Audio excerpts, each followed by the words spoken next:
So here's an exercise that I really like to do with my creative writing students.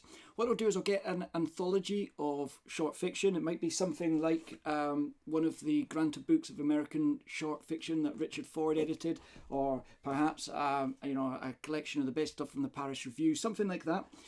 And I will type up the opening paragraph and the last paragraph of each story. And I'll print these out, cut them up, and then give them a good shuffle. And then I'll spread them all round the room. Now, the students have to try to match the opening of each story with its correct ending.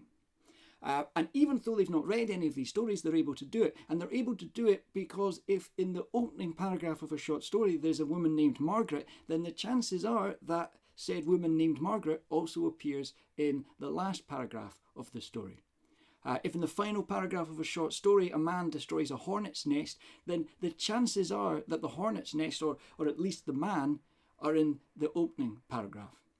A different version of this is to give students the opening lines of short stories and ask them to try to match them with the synopsis of the short stories. Again, you tend to find that the opening line and the synopsis will match. So, for instance, Annie Proulx's short story, The Half-Skinned Steer, is about an older man named Miro who, after many years away, returns to the ranch on which he was born. And the opening line of The Half-Skinned Steer is, "In the long unfurling of his life, from tight-wound kid hustler in a wool suit riding the train out of Cheyenne to geriatric limper in the spooled-out year, Miro had kicked down thoughts of the place where he began, a so-called ranch on strange ground at the south hinge of the Bighorns." So it doesn't begin with a waitress serving an older man a burger, for instance. It begins with the protagonist.